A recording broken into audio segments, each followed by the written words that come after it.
Nós vamos fazer a leitura de Efésios 6.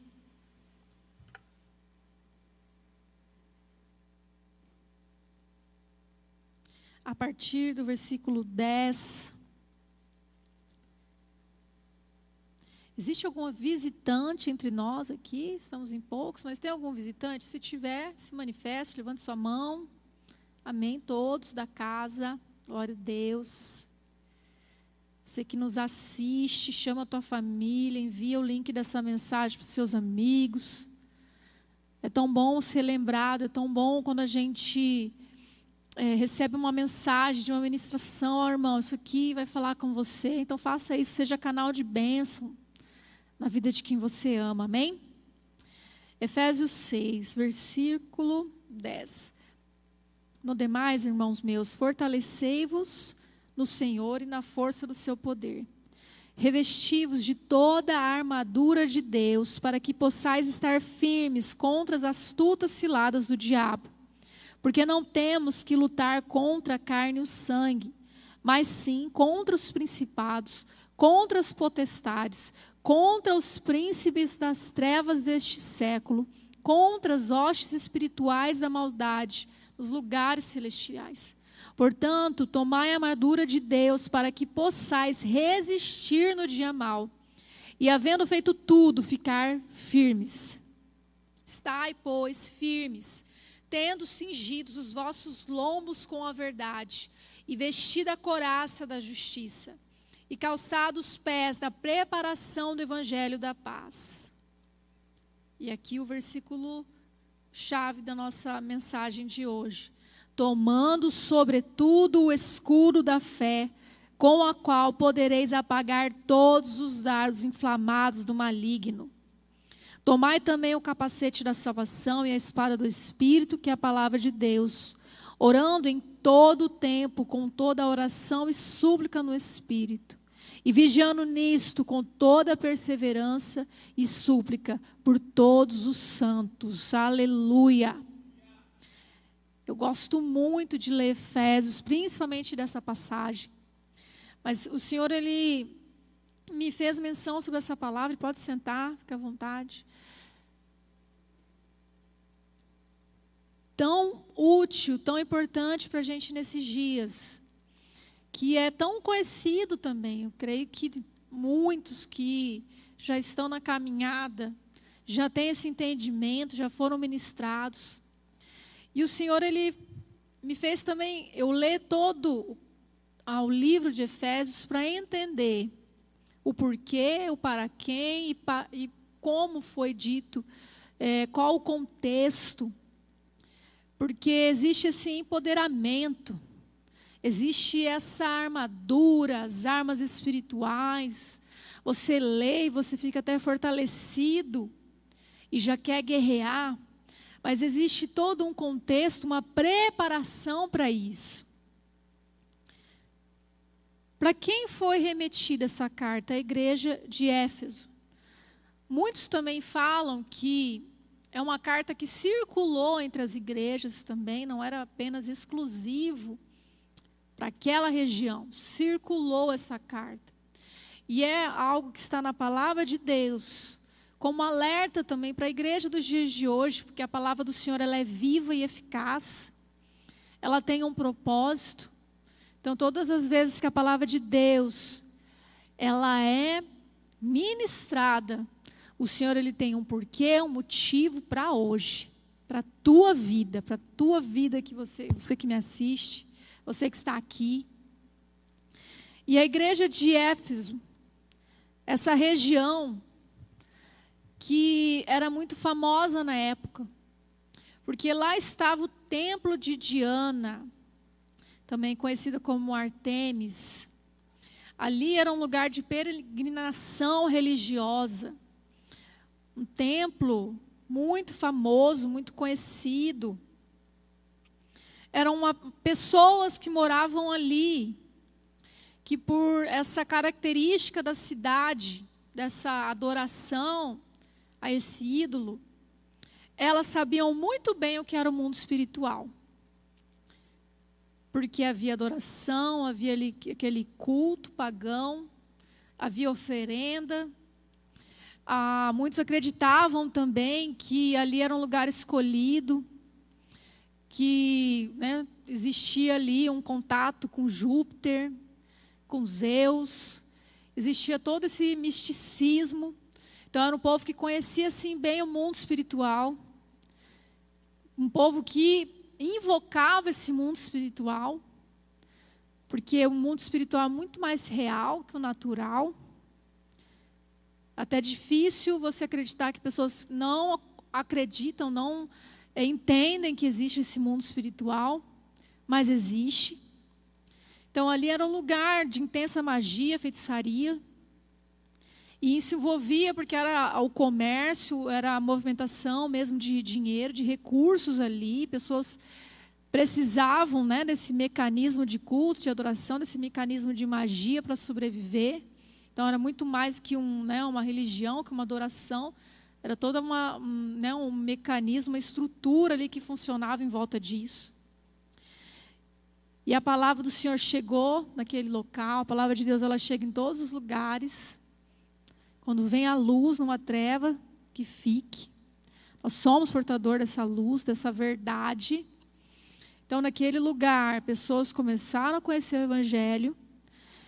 E Paulo, como missionário, como apóstolo, foi até aquela região, falar com aquelas pessoas que estavam crescendo na fé. E ele foi surpreendido com uma informação, como a gente lê lá em Atos 19. Era um povo que não conhecia o Espírito Santo. E aí ele ora, impondo as mãos sobre aquelas pequenas pessoas que estavam ali, não eram numerosas, mas ele impôs as mãos e clamou pelo batismo do Espírito Santo. E nesse contexto da carta de Éfeso, eu comecei a ler e estudar como Paulo queria explicar para eles quem era Deus, o que era o Espírito Santo, quem é Jesus, qual é a obra de Deus na vida deles. E sobre Deus, Paulo fala que é aquele que nos abençoou com todas as bênçãos espirituais nos lugares celestiais em Cristo. Então ele falando, vocês sabem o que é o mundo espiritual. Vocês invocam o mundo espiritual. E saiba que Deus, o Deus verdadeiro, Ele tem abençoado vocês. Vocês não dependem de uma adoração, de uma venda, de um comércio para ser abençoado. Existem bênçãos espirituais que o Senhor já reservou para cada um de vocês, em lugares celestiais. Existem esses lugares celestiais em Cristo. E Paulo também fala que Deus é poderoso.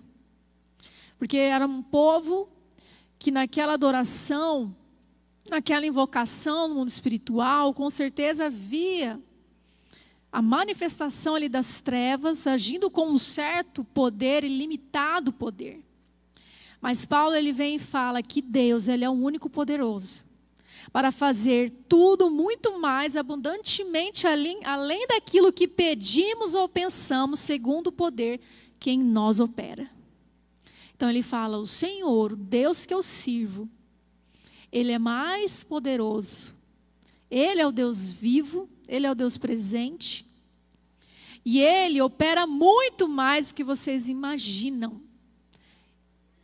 Em favor de vocês, segundo um poder que em vocês operam.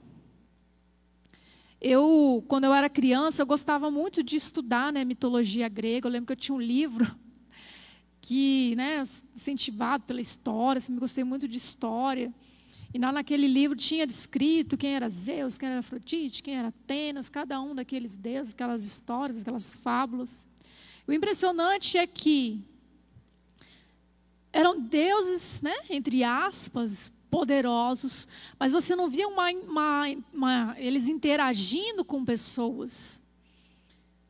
Eram deuses, né, que se moviam lá na sua força, porém não era algo para beneficiar o homem.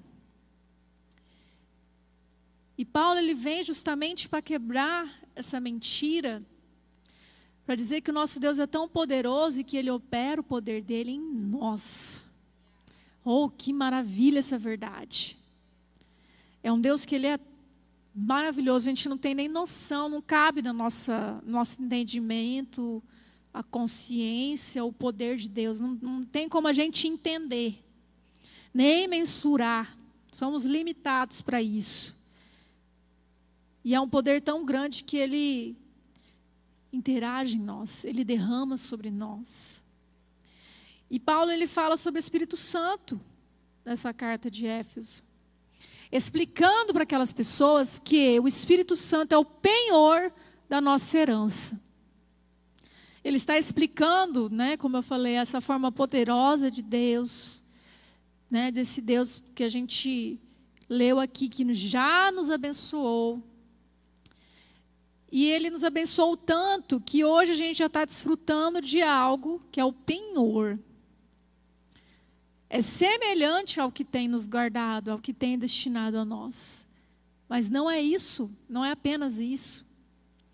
E o Espírito Santo, ele é poderoso, ele vem sobre nós conhecemos o poder do Espírito Santo. Sem Ele, o Evangelho não prosseguiria. Sem Ele, eu e você não entenderíamos. Sem Ele, eu e você não teríamos como nos arrepender.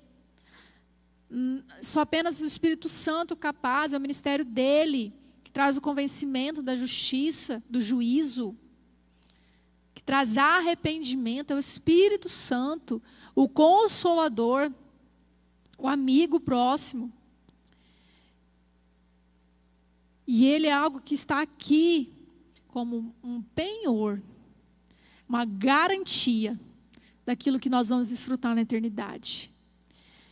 E Paulo, ele fala que aquela igreja, ela devia se embriagar do Espírito Santo, se encher do Espírito Santo. Não se embriague com vinho, ele fala, mas se encha do Espírito Santo. Sobre Jesus, nessa carta, Paulo fala que Jesus é o exaltado. Paulo explica que Jesus está acima de todo o principado e poder e potestade e domínio, e de todo nome que se nomeia, não só nesse século, mas também no vindouro. Que Jesus é o cabeça da igreja, e que tudo está sujeito aos pés de Jesus. Paulo é detalhista nessa carta em explicar para aquelas pessoas quem é Jesus, mencionando essa importância, essa autoridade, essa primazia, acima de tudo está Jesus. Eles, como bons conhecedores do mundo espiritual, muitos ali se converteram da magia, como está lá em Atos, queimaram seus livros de magia. Muitos, como eu relatei, viviam disso, vendendo o altar, o altar doméstico da deusa Diana de ouro. Muitos ali entendiam. E ele fala, tudo isso que vocês um dia viram na magia, na feitiçaria, tudo isso, olha, Jesus está acima. Não há força. E não há nome. Ele é o cabeça. Tudo está sujeito a Jesus. Num lugar que tudo antes era sujeito a uma idolatria diana, Paulo vem e fala, tudo está sujeito a Jesus. Sobre os cristãos, o que Paulo fala nessa carta? Que os cristãos são eleitos com um propósito, selados com o Espírito Santo da promessa, vivificados por Deus juntamente com Cristo, assentados em lugares celestiais. Novamente, ressalto, Paulo sendo detalhista com o mundo espiritual, falando, você que antes, queria posições no reino das trevas, saiba que você está em lugares celestiais com o Cristo. Você que antes estava morto em seus delitos, você é vivificado com Cristo. Você que não sabia o que era o Espírito Santo e recebeu o batismo no Espírito Santo, você está selado por Ele. E Paulo fala mais, ele fala que os cristãos são salvos pela graça por meio da fé. E aí ele começa, nessa carta, a falar sobre a fé. E mais do que isso, ele fala que os cristãos são imitadores de Deus e que a meta de todo cristão é chegar a essa medida da estatura completa de Cristo. E ele também nomeia os cristãos de forma poderosa, filhos da luz. Paulo, em certos momentos dessa carta aos Efésios, ele faz orações, ele roga. E pelo que eu entendi e grifei a respeito dessas orações, é que o espírito da sabedoria e da revelação estivesse sobre a vida de cada cristão. Que fosse iluminados os olhos do entendimento, para que todos conheçam da operação da força do poder de Deus. Novamente ele fala do poder do Espírito Santo, porque ele é o Espírito da verdade. E ele nos dá essa sabedoria de quem é Deus, um discernimento das situações. Paulo também fala sobre nós remirmos os tempos, porque os tempos são maus. E ele faz essa oração que devemos fazer sempre, para que Deus ilumine os olhos do nosso entendimento, para que a gente tenha descamado, assim como ele teve essa experiência, de escamas caírem dos olhos.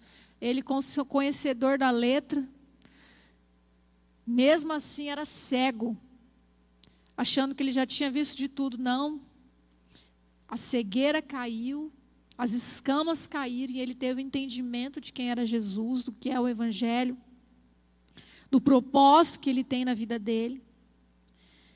E ele ora para que cada um daquela igreja naquela época, mas também é algo que nós devemos pegar para nós, é que a gente tenha esse conhecimento da operação da força do poder de Deus. E ele também ressalta que todo cristão, e ele ressalta e ora, para que todos andem dignos da vocação com que fomos chamados. E ainda, ele ressalta certos princípios, porque ele explica o que é isso, o que é andar em espírito, o que é andar de forma digna com a vocação que fomos chamados. Ressalto alguns aqui: a humildade, mansidão, unidade da fé, santidade, pureza, bondade, o andar em amor, em sabedoria, não dar lugar ao diabo, não entristecer o Espírito Santo, condenar a obra das trevas, ordem no casamento, honra aos pais, sujeição uns aos outros. E aí, ele finaliza com o versículo que a gente leu. E é um tempo, irmãos, que hoje a gente, para muitos aqui já ouviram, já tem uma caminhada, já sabem de tudo na Bíblia, já sabem os versículos, né, os mais para usar em cada ocasião. Muitos já têm já uma caminhada. E aí reside o perigo justamente da gente tomar posse dessas palavras poderosas que tem apenas o bônus, né? Das promessas. Diante de uma situação, falar: eu vou me revestir dessa armadura, eu vou pegar o meu escudo da fé, eu vou pegar a minha espada, eu vou guerrear. Mas existe todo um posicionamento antes disso. E como o Senhor fez eu ser bem detalhista sobre todo o contexto, porque Paulo, ele teve esse entendimento com aquela igreja. Antes de vocês tomarem posse da armadura espiritual, das armas, de se apresentar na arena das batalhas, seja um verdadeiro filho da luz e viva uma vida autêntica cristã. Então Paulo ressaltou muito bem isso, e hoje eu faço também nesse temor, nessa obediência à vontade de Deus, é de que todos nós sabemos da armadura, sabemos das armas espirituais, e a gente quer se apresentar na arena. Precisamos, nossos amados precisam do nosso posicionamento de guerra, do nosso despertar, nossos amados precisam. Existem os feridos que precisamos estar ali guardando. Mas antes disso, olhe para si e veja se você está andando na luz. Antes disso, olhe para si e veja se você está vivendo uma vida autêntica de cristão.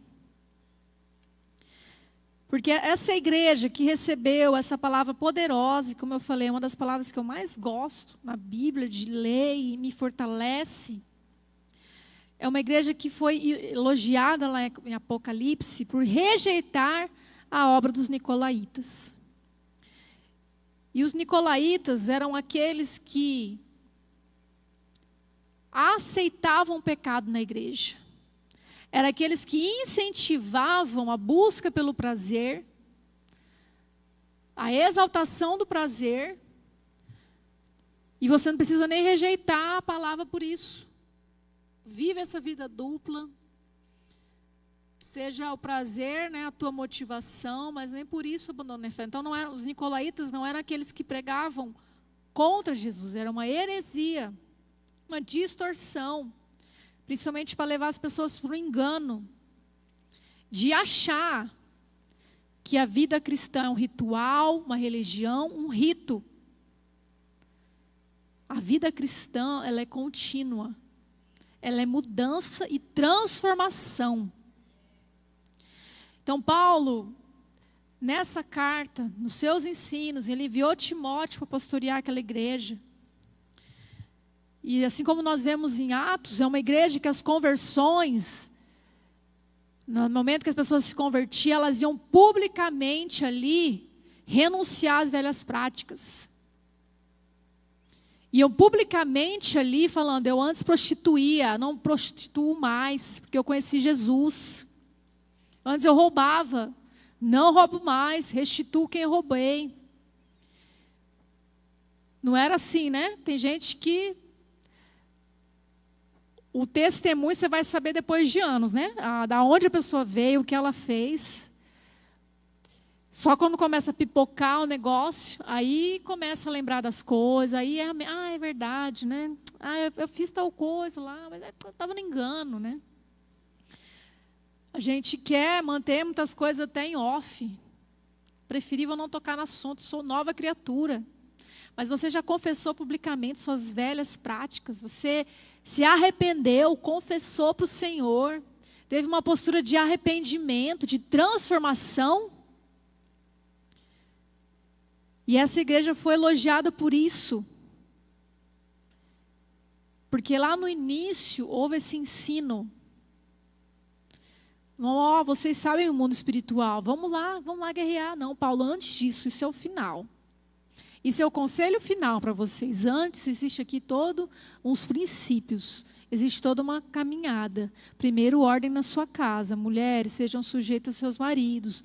Homens, ame suas esposas. Jovens, né? Primeiro, antes da armadura, honra os seus pais. Você que trabalha, seja sujeito aos seus patrões. Ordem, santidade. Condenar as trevas. Condenar, não é pactuar. Não é chancelar, não é negligenciar, é condenar. Condenar já emitir um decreto, já emitir uma sentença. Condenar, a palavra do Senhor condena tal prática, eu também condeno. Porque assim diz a palavra a respeito do adultério, a respeito da avareza, a respeito da fofoca. A palavra tem uma posição e eu condeno a sobra da prática, dessa prática das trevas. Aqui já está escrito. Né? Como que você chega ao reino de Deus? Quem não entrará? Está tudo escrito. Não devemos pactuar. Devemos ter essa posição de andar como filhos da luz.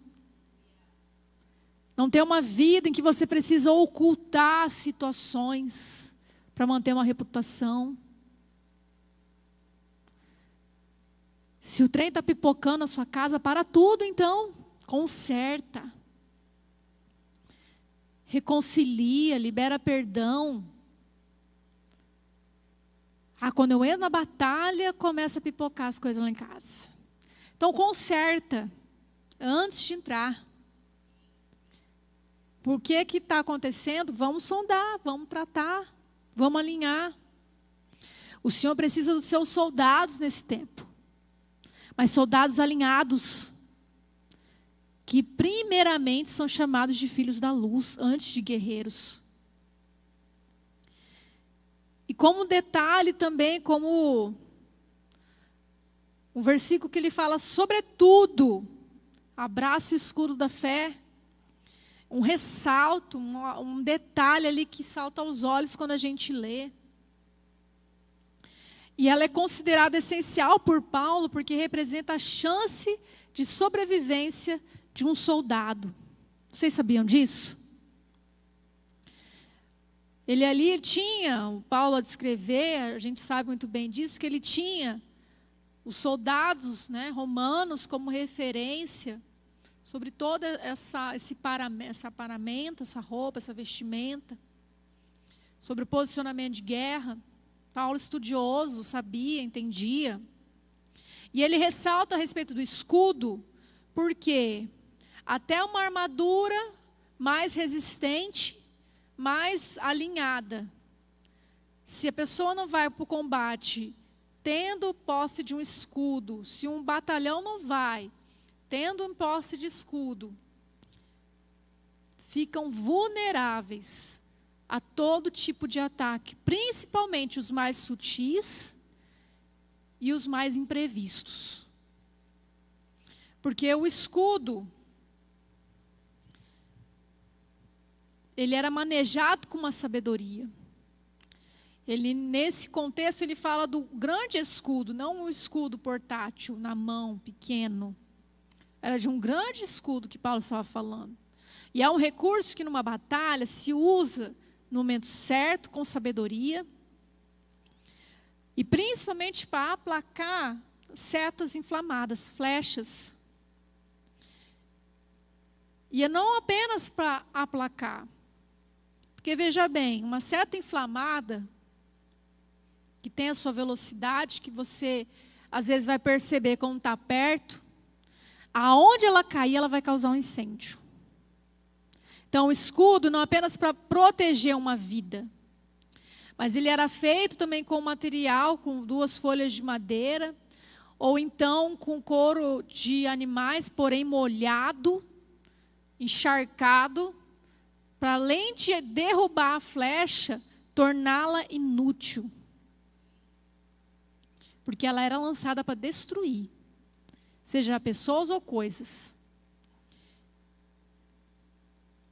E se a gente for olhar para esse entendimento natural, mas levar para o espiritual, e novamente eu ressalto, não foi, né,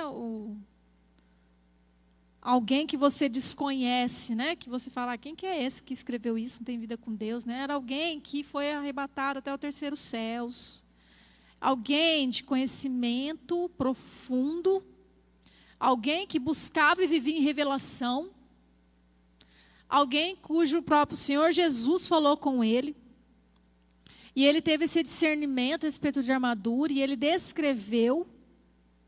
Então, por isso que a gente considera muito, é palavra de Deus. Isso aqui não é versículo para abertura de culto pentecostal, isso aqui não é versículo que anima a alma, não, é estratégia poderosa do alto para nossas vidas. Mesmo você que às vezes condena ser pentecostal, que prefere, né, não ser, mas não se trata, né, de uma doutrina, se trata da palavra de Deus. E ela é poderosa e eficaz. E este homem teve uma revelação. Porque ele entende, ele viu, ele sabe, nos ensinou. E nós devemos ser sábios, porque hoje, diante de o que pode mais acontecer em 2020, né? A gente até clamando, Senhor, nos proteja, né? Mas hoje a gente sabe quem é o cristão que tem ou não o escudo da fé. Porque a gente até vai aprofundar nisso, exclusivamente sobre o escudo. Mas antes de iniciar, eu já falo, você hoje entende quem tem ou não o escudo da fé. Pode até ter armadura, como a gente falou. Foi salvo pela graça, creio no Senhor, não faço nada de errado, estou buscando, tenho uma vida lá com o Senhor, que eu julgo o suficiente. Mas mesmo assim, existem gente que até com armadura, mas sem o escudo. E numa guerra espiritual que nós vivemos, que também tem gente que não acredita em batalha espiritual, mas também diante dos acontecimentos e o que o Senhor tem revelado à humanidade, acho que até quem é ateu está temendo. Até quem é ateu não consegue explicar coisas que estão acontecendo. Até quem não acredita fala em arrebatamento. Fala de fim dos tempos, fala de Jesus voltando. Até quem está nem aí para a paçoca já há muito tempo. Então, a guerra espiritual que nós vivemos hoje, se você for um cristão sem o escudo da fé, você não sobrevive, você está plenamente vulnerável. Porque Satanás, ele existe nesses ataques, como essas flechas inflamadas, e todo ataque de Satanás, ele lança, já ciente, com uma expectativa que dê certo. E só o escudo da fé faz esse ataque se tornar inútil. Porque constantemente Satanás, seus demônios, eles estão lançando essas flechas. É a flecha da imoralidade, o pensamento impuro, né, o desejo de se masturbar, de pornografia, de contenda, seta de ira, seta de violência, seta da murmuração, da reclamação, da tristeza. Vai lançando a seta sobre você. Mas, se você não tem o escudo da fé, o que ele lançar vai causar incêndio. Você pode até não ser tentado naquela área, mas se você não tem o escudo da fé, ele vai destruir, se não é você ao seu redor, criar situações, criar tramas. E principalmente, se ele viu que funcionou, aí ele vem com um arsenal. Nós devemos ser esses cristãos fortes no Senhor, que tem essa fé em Jesus, o escudo da fé, abraçados nesse escudo o tempo inteiro, para tornar todas essas setas que são lançadas inúteis. Porque aí vai vir a seta do pensamento impuro, é inútil para você. Porque em você habita pensamentos louváveis. Porque você já mudou o entendimento. Já é inútil para você, Satanás, lançar essa seta da pornografia, da impureza, do adultério, da lascívia, da ganância. Ele vai lançando setas, mas se você tem vencido em autoridade, está debaixo das asas do Altíssimo, guardado, abraçado com a palavra de Deus, vai ser inútil na tua vida. Porque ela vai estar sendo aplacada por esse escudo. E sem defesa, a gente não há como avançar. A gente quer ir para frente, a gente quer guerrear, vamos entrar na arena. Né, tem uns mais, né? Tem gente que é mais da paz, tem outros que são mais agitados. Como é que é? A batalha, não, peraí, estou aqui. Vamos que vamos. Mas também muito se fala sobre atacarmos, mas pouco se fala sobre nós nos defendermos. E sem defesa não há como avançar. Se um exército só foca no ataque, e vamos no mata-mata, vamos no corpo a corpo, vamos atacar, e aí, né, o que vier a gente depois resolve, vai ser um exército fracassado. Porque é na defesa que você vai avançando. O escudo, como eu falei, no jeito que Paulo descreve, no contexto que ele quer falar ali, explicar, era grande, pesado. Não era feito para o combate no corpo a corpo, era feito para aqueles homens avançarem. De pouco a pouco, um ali abraçando o escudo, um do lado do outro, virando uma parede. E eles iam avançando, iam avançando. E o Senhor, Ele se apresenta a nós como esse escudo. Sabia que o nosso escudo é o Senhor?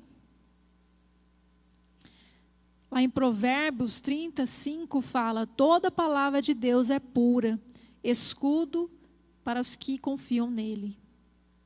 Então não é apenas um versículo de uma canção, né, da Voz da Verdade. É a palavra de Deus que fala isso. E o verbo vivo, que é Jesus, a palavra do Senhor viva, Ele é o nosso escudo. E Ele se apresentou para ser o nosso defensor. E Ele é aquele que nos protege por inteiro.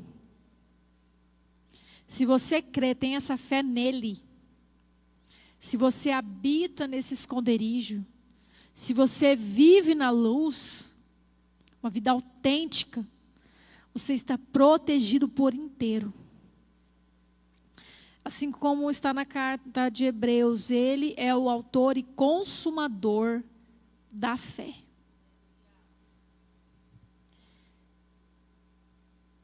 Por isso que Paulo, ele quis exemplificar muito ali de quem era Jesus para aquele povo. Ensinando eles tudo aquilo. Vocês conhecem o mundo espiritual. Vocês precisam desfrutar do Espírito Santo. Vocês vão ser preparados para essa batalha. Vocês têm essa autoridade, essa armadura. Mas vocês só podem ir adiante e avançar com o reino pela fé em Jesus. Pela submissão em Jesus. Em viver uma vida cuja Ele seja o centro.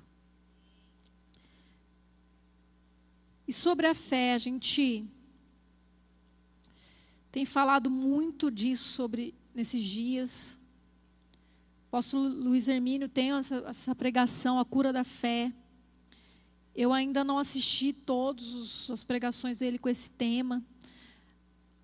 Mas antes de eu saber disso, né, dessa ministração, eu estava uma vez ministrando, preparando, sendo ministrada por Deus, na verdade. E o Senhor me falou isso, sobre um tempo em que a fé das pessoas está enfraquecida. E que todo pregador, todo ministrante, ele tem que soprar o sopro de Deus. Mas tem que ser um sopro para aumentar a fé, não para apagar de vez. Mas o Senhor me fez ter esse discernimento de uma chama fraquinha. E que a gente precisa, né, fazer, né, dar um pouco de vento para aquele fogo pegar. Mas dependendo, você apaga.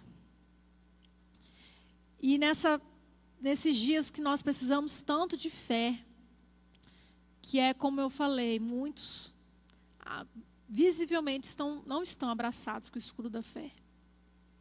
Porque falam uma linguagem de medo, falam uma linguagem de derrota, falam uma linguagem de indiferença. É difícil você se deparar com esse cenário, em que muitos estão, como eu falei, precisando da nossa oração e da nossa ajuda, mas sermos indiferentes, não. Eu creio que o Senhor está levantando nesses dias uma igreja unida, em unidade de fé, que tem abraçado não apenas as causas particulares, não apenas as causas dos nossos próximos, mas a causa da cidade, a causa da nação. O nosso posicionamento tem que ser esse, firme. Eu lembro do nosso pastor, quando começou a ordem para ficarmos em casa, ele vinha aqui todos os dias teve culto nessa igreja, com uma equipe reduzida. Foi celebrada a Páscoa, foi celebrado a Pentecostes, foi ministrada a palavra de Deus, a igreja não parou. O pastor, nosso pastor, que hoje precisa da nossa oração, nós estamos clamando e crendo na imediata recuperação dele. Amém? Como nós temos orado, nós cremos, seguimos nessa fé, nessa confissão de fé. Ele não parou. E ele foi realmente ali usado por Deus. Você que ainda não assistiu, assista a todas as palavras desde o finalzinho de março até agora, se alimente da palavra de Deus, da fé, da coragem, da ousadia. Eu também, nos momentos que a pastora Janete estava internada, e vinha aquele desespero, alguém que você ama, mas eu ia lá no YouTube, procurava as mensagens dela, e ali ela sempre corajosa, nos ensinando, naqueles ensinos lá gravados, aqueles cultos gravados, eu alimentava a minha fé, me levantava para orar por ela. E nós devemos ser pessoas assim, em que a nossa boca tem que profetizar, a nossa boca tem que adorar. Sabe, é o tempo de a gente se arrepender por todas as vezes que a nossa boca abriu para reclamar da quarentena, reclamar da Covid, que acabou com os rolezinhos. Para você parar de reclamar, para você parar com as confissões e até mesmo a indiferença. Está bom assim. Antes, todo dia era compromisso. Olha, agora está maravilhoso. Pare com a indiferença. Sabe, Deus, Ele parou realmente muitas coisas. Nós temos vivendo a agenda dEle. E na agenda dEle, eu creio que está marcado. É o tempo da igreja marchar. É o tempo da igreja avançar. É o tempo do evangelho crescer. Ser pregado para toda criatura. Mas como, Senhor? Como eu vou fazer isso? Se eu bato na casa do vizinho, ele nem vai me atender. Vai falar para eu colocar máscara. Não vai nem pegar na minha mão. É o tempo que nós temos que estar o tempo inteiro buscando no Senhor estratégias, sabedoria. Quantas pessoas têm pedido oração para você? Quando ninguém pede oração para você, meu irmão, e você é crente, sua família sabe que você é crente, seu pessoal do seu trabalho sabe que você é crente, não pede oração para você, é porque com certeza ele está ouvindo muitas vezes a sua boca, você é o primeiro a desesperar, é o primeiro a ficar medroso, é o primeiro ali naquele ambiente a não liberar a palavra de vida, porque as pessoas no desespero, elas sabem com quem contar. As pessoas com discernimento, elas sabem quem realmente está posicionado para uma guerra. Quem vai aguentar o arroxo, quem vai perseverar. Pessoas de fibra. E a gente só desenvolve isso, gente, com uma coisa: se escondendo em Deus, se abrigando nele. Quando você, lá no seu secreto, você fala: Senhor, eu dependo de Ti. Eu preciso dessa coragem, eu preciso vencer o medo, eu preciso me fortalecer. Eu me escondo no Senhor, o Senhor vai adiante. Moisés, ele fez isso. Se sua glória não for, Senhor, eu não vou. Porque ele sabia ali quantas famílias dependiam dele. Quantas situações ali dependiam de uma palavra dele. E ele falava: Senhor, se sua presença não for comigo, eu não irei. Me fortalece, fala comigo. E nós precisamos entender isso. Jesus é o nosso escudo. É a fé nele que nos mantém protegidos por inteiro. É por inteiro, meu irmão. É na mente, no espírito, na alma. Porque muitas vezes a nossa alma quer se abater, quer se afligir. E como está lá em Salmo 62, versículos 5 e 8. Ó minha alma, espera somente Deus, porque dele vem a minha esperança. Só Ele é minha rocha, é minha salvação, é a minha defesa. Não serei abalado. Em Deus está a minha salvação e a minha glória, a rocha da minha fortaleza e o meu refúgio estão em Deus. Confiai nele, ó povo, em todos os tempos, derramai perante ele o vosso coração. Deus é o nosso refúgio. Amém? Queria pedir para o louvor subir. Assim como o salmista fala: Assim como Paulo falou, abraça o escudo da fé. Abraça o Senhor, porque Ele é a tua defesa. É Ele quem te esconde. É Ele que faz você avançar. Tem momentos na nossa vida que a gente, você fala, meu Senhor, como que eu vou dar o próximo passo? É simples, abraça a palavra de Deus. Busca o Senhor, entra nesse lugar secreto e vá confiadamente, em segurança, avançando, não pare. Às vezes vem um diagnóstico ruim, às vezes vem o diagnóstico de uma enfermidade terrível se abatendo sobre você ou sobre sua casa. Imagina, diagnósticos terríveis, você tem tantos meses, misericórdia. Quem que não se abala com isso? Mas o Senhor está falando nessa noite, espere em Deus. Fala para a tua alma, se aquieta, alma. Se silencie, espere. O Senhor é minha defesa em qualquer tipo de situação. É o poder de Deus que opera em nós. É o poder que vivifica mortos. É o poder que levanta o aleijado, levanta o paralítico, que dá vista aos cegos. Será que você não se deu conta que um dia você era cego e voltou a ver? Que um dia você estava cego no pecado e o Espírito Santo abriu os olhos do seu entendimento? Que milagre poderoso é esse, a conversão de uma pessoa? Que milagre poderoso é esse? Alguém que antes era escravo do pecado se libertar. E é um milagre que a gente vê diariamente, nós experimentamos. Então por que o Senhor vai parar de fazer milagre? Se levante agora. Você que está na sua casa, se levante também. Nós vamos orar, adorar, chamar a presença do Senhor, que aqui está, que é real na sua vida, você que está me ouvindo. Ah, se o Senhor já operou milagres e você viu com os seus olhos, sim, Ele pode operar sobre você. Ele pode operar sobre a vida dessa pessoa que você ama. Que o Senhor nessa noite venha aumentar a sua fé, fortalecer, aquietar a tua alma, consolar a tua alma. Sim, porque dele vem a sua esperança.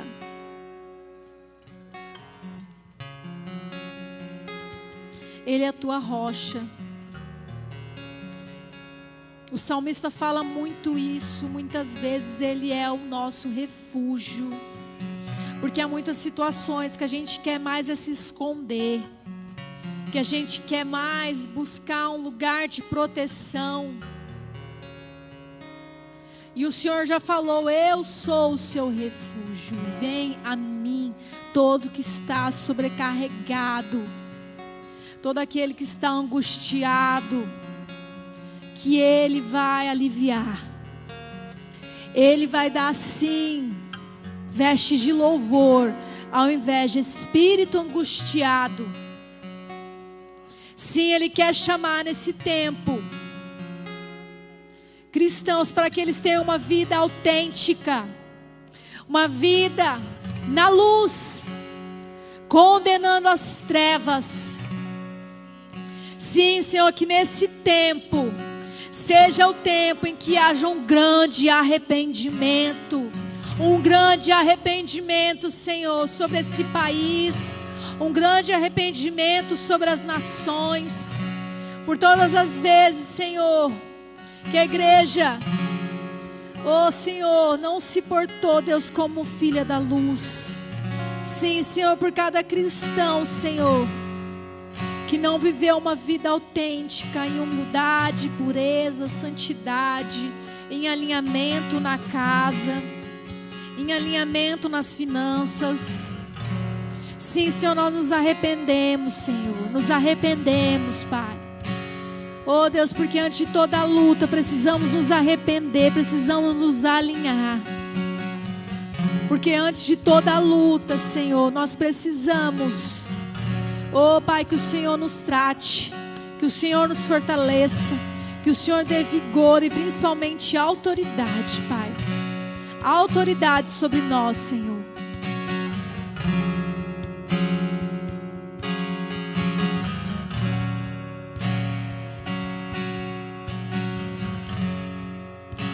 E nós nessa noite, Pai, queremos avançar, sabendo que o Senhor é a nossa defesa.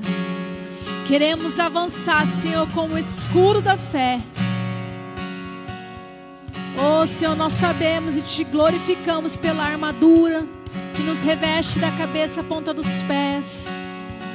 Nós nos agradecemos, te agradecemos, Senhor, por toda a arma espiritual, por toda estratégia espiritual, Senhor, que o Senhor tem nos dado, pela tua sabedoria que em nós opera. Mas nós hoje queremos, Senhor, estar abraçados contigo, Jesus. Abraçados, porque tu és o nosso escudo, tu és a nossa fortaleza. E nós vamos avançar, Senhor. Nós vamos avançar por essa fé genuína e poderosa no Senhor. A fé em Jesus, a fé nele, cujo nome está exaltado sobre todo nome. É a fé em ti, Jesus. Oh Senhor, que sobre a cruz lançou, Senhor, as nossas enfermidades, as nossas aflições. Oh Senhor, obrigada. Obrigada, Senhor. Nós desfrutamos dessa verdade. Todo aquele que está, Senhor, nesse lugar, ou na sua casa, Senhor, que estava em cativeiro do medo, que estava em opressão, Senhor.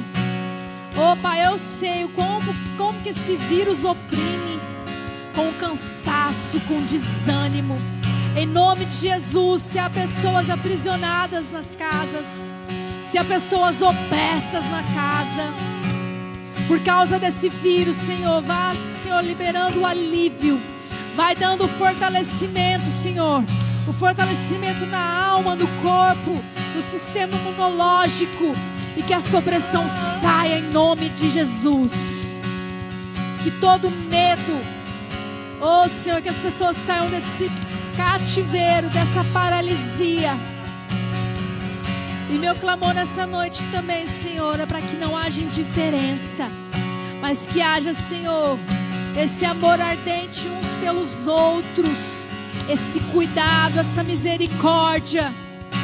Oh Senhor, que o Senhor encontre, Deus, um exército alinhado, um exército posicionado, unido em fé, Senhor. Oh Pai, te agradecemos por tudo que o Senhor tem feito nesses dias, operando milagres, operando as tuas maravilhas, Pai, para que muitos creiam, Senhor, para que muitos vejam teu poder, Senhor. Nós te glorificamos, Senhor, nós te glorificamos e cremos, Senhor, nos teus milagres, no teu poder sendo operado nos nossos dias, na nossa igreja, na vida dos nossos pastores, dos nossos irmãos e irmãs. E ó Senhor, que a gente possa, Pai, ser teu chofar nesses dias, boca de Deus. Oh Deus, que nossa boca, Senhor, haja decretos de vida, que na nossa boca haja condenação às obras das trevas. Senhor, nós não pactuamos com o mal, nós não pactuamos com o pecado. Em nome de Jesus, Senhor, e condenamos toda a obra do inferno, todo mau agouro, Senhor, toda palavra lançada, todo trabalho, toda invocação. Nós condenamos essas obras, que elas estejam na luz, tudo que foi feito no oculto, que venha a ser revelado e venha ser desfeito, em nome de Jesus. E que teu nome seja exaltado, Senhor, nessa cidade, exaltado nessa cidade, Pai. O Senhor conhece cada morador de Campo Grande. O Senhor conhece a história de Campo Grande. Oh Deus, e eu creio também que o Senhor está movendo sobre nós, Senhor, um novo tempo para essa cidade. Um novo tempo, Pai, de pessoas solícitas, de pessoas amorosas. Oh Pai, de pessoas que praticam o bem, o de sedacá, que vivem em justiça e em verdade. O Senhor sabe, Pai, o coração de cada campograndense. O Senhor tem promessas sobre essa terra. E eu sei, Deus, que tudo que está acontecendo não foge do teu controle e tem um propósito, Pai. E te glorifico, porque o Senhor está fazendo essa cidade mais unida. Você está, Senhor, fazendo essa cidade se render aos teus pés em oração, porque essa cidade é uma cidade de torre de vigia, de torre de vigia, de torre de adoração, para essa nação, para esse país, para a América do Sul. Então, Senhor, há nessa cidade torres, vigias que antes estavam inativadas, hoje estão ativas, hoje estão vivas. E a adoração não cessará, Senhor. A adoração 24 horas, 7 dias por semana. Assim, Pai, assim será feito. Uma adoração que é estilo de vida, que é vida contínua, que é evangelho genuíno. Oh, Senhor, que não consiste apenas em instrumentos musicais, mas na vida de cada adorador. E o Senhor está forjando adoradores nessa cidade, em espírito e em verdade, forjando a adoração verdadeira, genuína, que agrada o Senhor, que sobe como oferta suave. Oh, Senhor, é isso, Pai. E nós queremos nos mover com o teu propósito, Senhor. Com o teu propósito, Senhor. E assim, Deus, como um dia, Pai, o pastor Dinho, eu sei, cara, que um dia ele fez um vídeo mostrando a bandeira de Campo Grande, mostrando que na bandeira de Campo Grande é um chofar. Oh Deus, eu lembro bem desse vídeo, o Senhor me mostrou, Senhor, ele agora na minha mente, Deus. Porque eu sei, Deus, que o que o teu filho tem passado, o Senhor está fortalecendo, o Senhor está no controle. E sim, Senhor, Ele verá, Pai, essa cidade te adorando. Ele verá, Senhor, as tuas promessas sobre a vida dele se cumprindo, sobre essa casa se cumprindo. Oh Pai, ele é um apaixonado por essa cidade. O pastor Dinho é um apaixonado por essa nação. E sim, Deus, ele verá, Pai, promessas sendo cumpridas. Oh Deus, os teus planos, os teus propósitos para a família dele, para a vida dele, Senhor. Eu creio, Pai. E eu quero sim também, Pai, fazer parte desse templo, dessa igreja. Oh Pai, dessa torre de vigia, de oração, de sentinelas posicionados, que te adoram, Pai, constantemente. Oh Deus, eu sei que o Senhor anseia por essa adoração contínua. E nós vamos, Senhor, obedecer a Ti, Pai. E prosseguir, Senhor. Oh, até que o Senhor venha. Até que o Senhor venha, Pai. Aleluia. Dê uma salva de palmas ao Senhor. Oh, Senhor, ser glorificado, ser exaltado. Oh, aleluia. Minha vida em Ti, Tu és meu fundamento. Eu vou confiar somente em Ti. Não vou ser abalado. Vou liberar a oração final. Porém, eu te convido a permanecer. Nós temos uma oração todos os dias, não apenas pelos nossos pastores, pelo pastor Augusto, pelo pastor Dinho, pelos irmãos que estão internados, mas por toda essa cidade, buscando mais de Deus, toda às 9 horas aqui no estacionamento. Então eu te convido a permanecer. Amém? Senhor, obrigada por este momento. Obrigada, Senhor. Amém. Shalom, pessoal. Queria só fazer um reforço aqui, né? A pastora Cássia, ela convidou, mas eu queria te convocar. Amém? Nós estamos orando pelos nossos pastores, pelos pastores da cidade.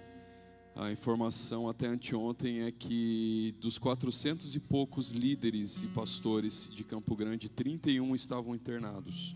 Então, assim, dos leitos totais, 25% sendo ocupados por pastores. Nós queremos que o inferno se levantou para cair, amém? Mas é tempo da igreja se posicionar. Então nós propositamos, alguns estiveram conosco porque entenderam que era só no primeiro dia, mas os pastores estão orando na Unimed e o pastor Carlos está aqui à frente com outros irmãos. Então todos os dias eu queria te desafiar. E você pode doar 50 minutos do seu dia para orar pelo seu pastor. Sabe por quê? Porque a igreja está em pé, está aqui hoje, porque Deus confiou ela nas mãos do pastor Dinho, ele é o anjo da igreja. Então eu creio que você pode sim tirar 50 minutos do seu dia, do seu tempo, e vir aqui orar pela vida dele, declarar, profetizar. Amém? Nós vamos fazer isso até o dia que o Senhor o liberar ali, der alta, e ele vai estar conosco aqui. Amém? Deus abençoe. Levanta a sua mão, as suas mãos.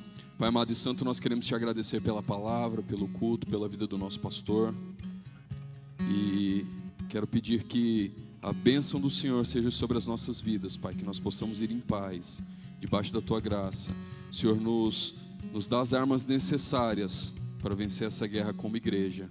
É o que nós oramos, profetizamos. Pai, aqui foi denunciado hoje o espírito de medo. Nós não queremos nos acovardar, porque sabemos que o nosso general é Cristo. Graças te damos, em nome de Jesus, amém? Galera, o pastor Carlos está ali fora já com a equipe. Vamos fazer companhia a ele ali e orar. Amém? Deus abençoe.